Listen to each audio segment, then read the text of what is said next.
Thanks to Rocket Money for sponsoring this video. So you think the same people are behind all of this? Not people. Skrulls.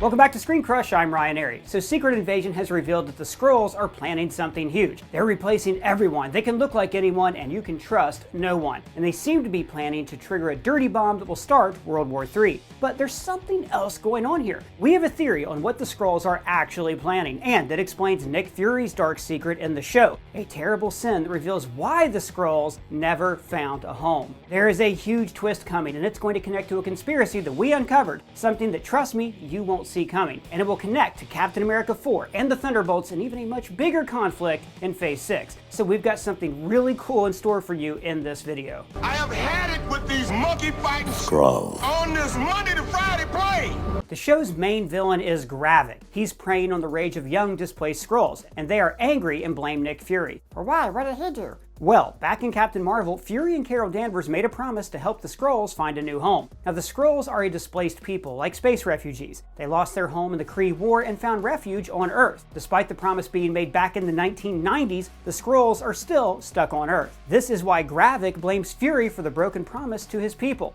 He took your abandonment that much harder. Now, take that and apply it to the conceit of Back to the Future, which is the Jungian Doug, where did you get all those toys? Oh, credit cards. Doug, did you overspend at PetSmart again? Maybe. But finances are so confusing. No, they're really not. Well, not if you use the mobile app Rocket Money. See, Rocket Money helps you to save more and spend less. It is an easy-to-use personal finance manager that lets you manage your subscriptions, lower your bills, check your credit score, and plan for your financial future. Wow, you can do all that in one app? Yes, and it's extremely easy to use. For instance, I input my financial details and I found out that I was spending $40 a month in subscription services I totally forgot about. Like for this job, I had to research a movie that was on Showtime, signed up for a free trial, totally forgot about it. Plus, and this is my favorite part, Rocket Money can negotiate your bills to lower their costs. They saved me 20% on my internet bill. So I upgraded to premium and Rocket Money paid for itself right away. That's why more than 3.4 million members trust Rocket Money to help with their finances. Okay, so I can save money,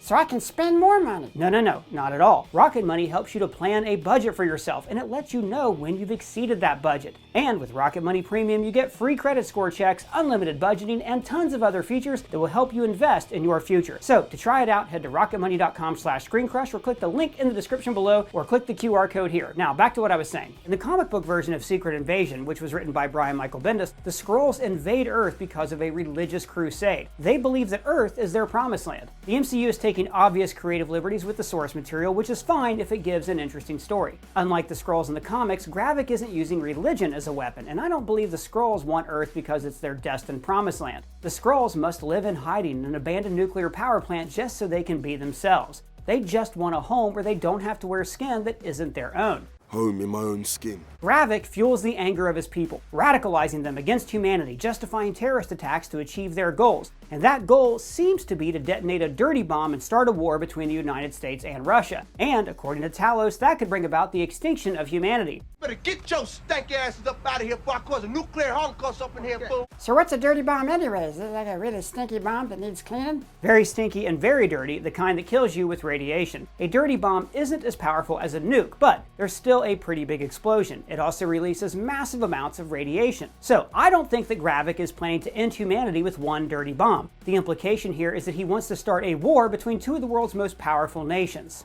You know, the kind of war where nukes fly everywhere and the Earth becomes a wasteland. That's precisely what they want you to think. But here's the thing, the dirty bomb is a red herring. The whole nuclear war thing is so 90s. We live in the age of information and misinformation. Social media and news outlets are the modern age battlefields. Paranoia and propaganda are bullets and missiles. Fake news and AI-generated lies are the nukes of this new world. I never believe what I read in the press anyway. Gravik's likely planning to destabilize the world's governments with fear and misinformation. He also clearly has a personal gripe with Fury. All of this fits perfectly with the spy thriller tone of the show. The Skrulls are at at their best when they're used as a smoke and mirrors kind of threat, not as warriors on a CGI battlefield. Who do you trust part? The concept where anyone at any given point can be a Skrull, and the show handled it really well in the first episode. So, before we explain what the Skrulls are actually planning, we need to first explain the possible big twist of the show, and that is Nick Fury's dark secret. Back in the 1990s, Carol Danvers and Nick Fury promised to help the Skrulls find a new homeworld. I'll help you find a home.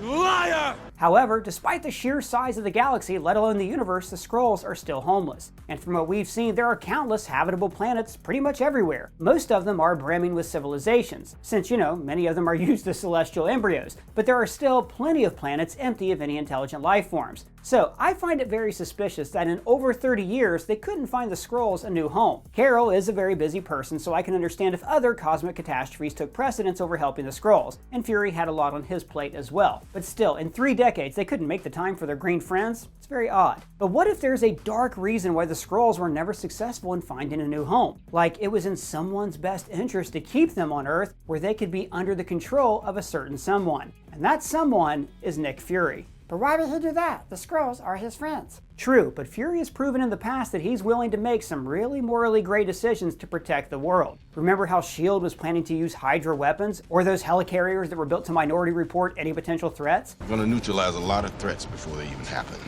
Thought the punishment usually came after the crime. We can't afford to wait that long. For a super spy, a network of shape-shifting agents is the ultimate weapon. He let the Skrulls into S.H.I.E.L.D., had Talos impersonate him and others, and this could come back to haunt Fury later in the show. And this is proven by what the show's executive producer Jonathan Schwartz spoke of in an interview with Vanity Fair. Schwartz said that the show will explore Fury's past sins and their ramifications. Fury might have seen the light after S.H.I.E.L.D. was infiltrated by Hydra, but before that, he was a by all means kind of guy. Look, I didn't know about Barnes. Even if you had, would you have told me? Or would you have compartmentalized that too? What better spies could you ask for than ones that can take the shape of anyone? They can infiltrate any organization, any government, give Fury eyes and ears everywhere. Instead of eliminating one terrorist group cell, he can replace the members and leaders of multiple groups and bring the entire network down from the inside. Or do something far more sinister, have those terrorists do his dirty work for him. The same way that Gravik is using the radical group AAR. Americans Against Russia. So while Fury really wants to help his friends, the potential world-ending events just kept piling on, and it became simply easier to relegate the quest for a new Skrull world in favor of protecting his world. We've been helping you for all these years to ensure that you kept your promise. And at some point, the lie became too dirty and too big, so Fury had to keep the Skrulls under control. After the access he gave them over the course of 30 years, they could be a threat even bigger than Thanos. What? Unlike the Mad Titan who retired on a farm, the Skrulls want Earth for themselves, and they don't want to share. The Skrulls might have started seeing Earth as their new world. After all, this is where Captain Marvel stopped the Kree from killing their entire race. Earth is the first world they felt relatively safe on since they were displaced. So, unlike the comics, Earth is seen as a new genesis for the Skrull people, and this is why they want to conquer it. You are the cause. Not the cause. Cause is home. This adds an ironic twist to Gravik's motivation, since he can easily make the case for why the Skrulls must take Earth by force, because there is no place in the universe where they can be safe. The Skrulls gave humanity 30 years and served like pawns, all for a broken promise. This can also explain why Fury is so depressed after the snap. Being wiped from existence made him realize his mistakes, but at the same time, his worst fear for the Skrulls are coming true with Gravik. After the blip, Fury left Earth and he's been skulking around on Saber. That's the space station that's orbiting the planet. The snap clearly shocked Fury to the point that he abandoned the Skrulls, and this is what led to the Skrulls' attack in the show. Now, I believe that part of Gravik's plan includes the Super Skrulls. Super Skrulls, like flying and shooting lasers from their eyes? That and more. Super Skrulls are a big deal in the Skrull stories in the comics. Normally, Skrulls just shapeshift. Super Skrulls are like super soldiers. They are enhanced and can mimic the abilities of others like the Avengers. The most notable Super Skrull is Kl'rt. He has the abilities of all the Fantastic Four combined, and based on the trailers, Gravik will become a Super Skrull since he gains abilities. He appears to be able to stretch his arms like Mr. Fantastic. She call me Mr. Bombastic, tell me fantastic, touch me on me box, she says I'm Mr. Rowe. And it's possible that Fury has something the Skrulls need to create the Super Skrulls, like some experimental super soldier serum or something similar. So this whole dirty bomb business might just be a misdirect to get Fury back to Earth, and then to extract information from his head to create an army of Super Skrulls. And I'm the last person standing between them and what they really want. After all, if the Skrulls want to take over the world, they will need to fight the Avengers. But here's the thing, I believe that there's a far bigger twist in this show. Something that will completely subvert the expectations and even have huge ramifications for the future of the MCU. Man, stop micro-hooking, just tell us. Okay, what if the Skrulls are actually working for the government? Not for Fury, not for whatever's left of S.H.I.E.L.D., and not even for the president. No, he's working for the next guy who's going to be in charge of the United States of America. And that is none other than Thunderbolt Ross. The plot thickens. He is returning to the MCU in Captain America Brave New World. Harrison Ford is replacing William Hurt, who passed away in 2022. And here's the thing, Marvel confirmed that Ross will be president in Brave New World. So this is very interesting since we see the president in Secret Invasion, and it's this guy. His name is Ritson. We also see a Skrull attack on what seems to be a presidential convoy, so this might be how Ritson dies, or be replaced as president. And that's how Ross becomes president. And this is where the Skrull conspiracy starts to really take shape. The aftermath of Secret Invasion started a chain of events that led to one of my favorite story arcs in Marvel Comics, and that is Dark Reign. You see, Norman Osborn became a hero after he helped save the world from the Skrulls. He was, of course, still a bad guy and a villain, but the perception of the public was that he was key to stopping the Skrull invasion. In the aftermath, he was given ultimate political and military power. What could possibly go wrong? Now this led to Osborn transforming S.H.I.E.L.D. into its evil version called Hammer. He had the power over superheroes since he was in charge of the Superhuman Registration Act, which effectively meant that he became the Avengers' boss. Norman assembled the Thunderbolts, a team of bad guys pretending to be government heroes. And what do you know? We're about to get a Thunderbolts movie. And then he transformed the Thunderbolts into the Dark Avengers, a group of villains who pretended to be the Avengers. It was fire, man. It was so good. And based on what we've established in Phase 4 and what's coming up in the future, my theory is that we're getting a version of Dark Reign in the MCU. And it all starts with Secret Invasion. And this is why I believe that Gravik is actually working for Thunderbolt Ross. Ross has always had a vendetta against superheroes. At first, it was personal, since his daughter's ex-boyfriend turned into a big giant rage monster. After vanishing for a while, he returned in Captain America Civil War. He was promoted to Secretary of State, and he used his position to spearhead the Sokovia Accords. I'm putting special ops on this. What happens when the shooting starts? What, do you kill Steve Rogers? If we're provoked. I highly doubt that Ross was happy about the Accords getting revoked. Wakanda Forever confirmed that Ross was replaced as U.S. State Secretary by this guy who's played by Richard Schiff, who now holds the position. So it's unclear what this means for Ross. He might have another powerful role in the government. But we know that the government is taking steps against enhanced individuals. Damage Control is pretty much a police force that enforces superheroes. And the government is even creating its own superheroes now. There's something being planned behind the scenes, and Ross might be the one who's behind it all. And don't forget about Valentina Allegra de Fontaine. So you can just call me Val. She is the head of the CIA, and based on what she told John Walker, something big is going to happen very soon. Things are about to get weird, so when they do, we're not gonna need a Captain America.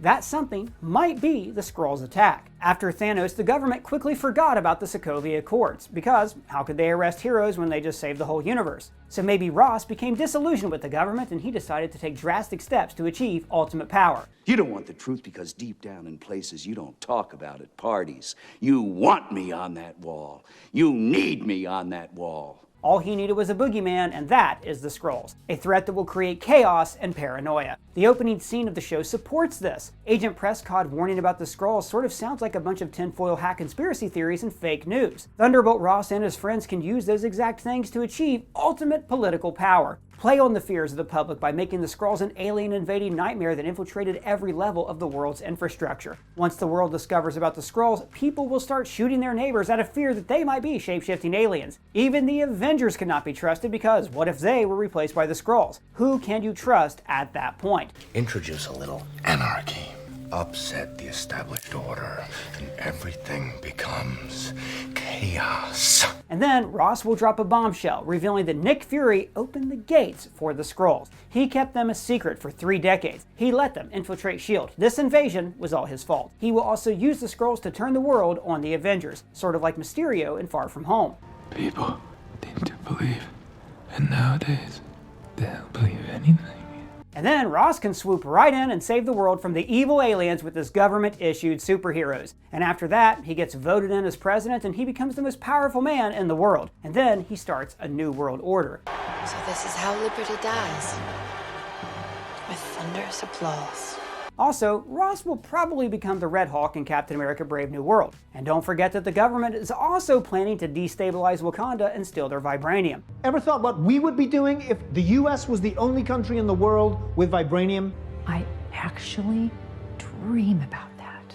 So all of this could lead to a movie in Phase 6 that will be the crescendo of this story arc. Sort of like Civil War, but more of like Earth-based superheroes versus Ross and his government. But why would the Skrulls work for Ross? Well, it could be that he promised Gravik a Skrull nation once it's all done. A place where they can be safe, where they will no longer be used by others, where they can live as people in their own skin. And then he will obviously betray them and nuke the whole place just for good measure. No nukes! No nukes! Now, of course, it's possible that Gravik is playing his own game. He and his people were used by Fury for years, so he isn't going to trust another human's promises. But he might use Ross to achieve his own goals, like him and his Skrulls assimilating Ross's New World Order and controlling it from the inside. And that's what the Skrulls are actually planning. This is all one giant conspiracy. So what do you think? Did we just crack the code, or is our story way too ambitious? Let me know in the comments below or at me on Twitter. And if it's your first time here, please subscribe, smash that bell for alerts. For Screen Crush, I'm Ryan Airy.